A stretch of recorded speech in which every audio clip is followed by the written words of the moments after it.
Louvado seja nosso Senhor Jesus Cristo, para sempre seja louvado. O Senhor esteja convosco, Ele está no meio de nós. Proclamação do Evangelho de Jesus Cristo segundo João. Glória a vós, Senhor. Naquele tempo, os judeus discutiam entre si, dizendo: Como é que ele pode dar a sua carne a comer? Então Jesus disse: em verdade vos digo, se não comerdes a carne do Filho do Homem e não beberdes o seu sangue, não tereis a vida em vós. Quem come a minha carne e bebe o meu sangue tem a vida eterna, e eu o ressuscitarei no último dia. Porque a minha carne é verdadeira comida e o meu sangue verdadeira bebida. Quem come a minha carne e bebe o meu sangue permanece em mim e eu nele. Como o Pai que vive me enviou e eu vivo por causa do Pai, assim o que me come viverá por causa de mim. Este é o pão que desceu do céu. Não é como aquele que os vossos pais comeram. Eles morreram. Aquele que come este pão viverá para sempre. Assim falou Jesus, ensinando na sinagoga em Cafarnaum. Palavra da salvação. Glória a vós, Senhor. Meu irmão, minha irmã, que alegria podermos meditar nesta hora estes versículos do Evangelho de João, no capítulo 6, de 52 a 59. Versículos preciosos, quase conclusão deste trecho tão bonito, aonde nosso Senhor, depois de multiplicar os pães e saciar a fome daquela multidão, aproveita, pois, esse momento tão especial, tão singular, e falando de si próprio, institui assim a doutrina sobre o sacramento da Eucaristia.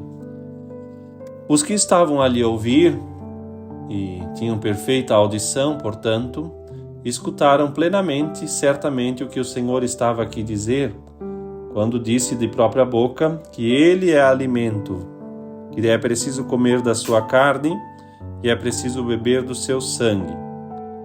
E não estava falando no sentido figurado.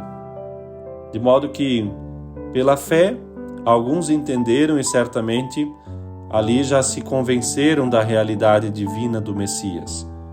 Outros, talvez, ficaram duvidosos, pensando: como que será isso? Agora vamos comer carne de gente, por assim dizer? E com isso, então, nosso Senhor precisa esmiuçar as suas palavras, dizendo que, em verdade, se não comerdes desta carne do Filho do Homem, se não beberdes deste sangue do Filho do Homem, não se terá a vida eterna, a vida na graça. Esta carne é a verdadeira comida, este sangue a verdadeira bebida.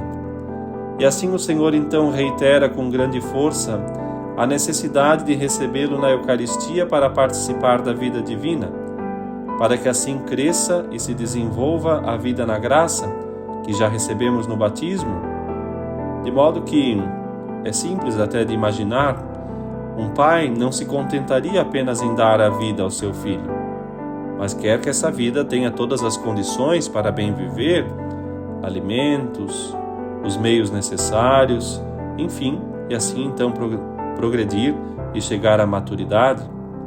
Nós também, ao recebermos Jesus em alimento na Eucaristia, o recebemos para que aumente em nós a graça de Deus e, por fim, nos dê a vida eterna.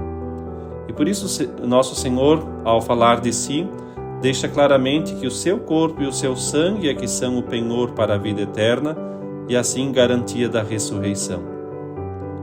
Hoje pedimos ao Senhor a graça de entender, já que ouvimos esta palavra, como outrora tantos também escutaram, de entender verdadeiramente o sentido deste comer, que não é um mero comer, um mero mastigar, mas sim um realismo profundo de comunhão.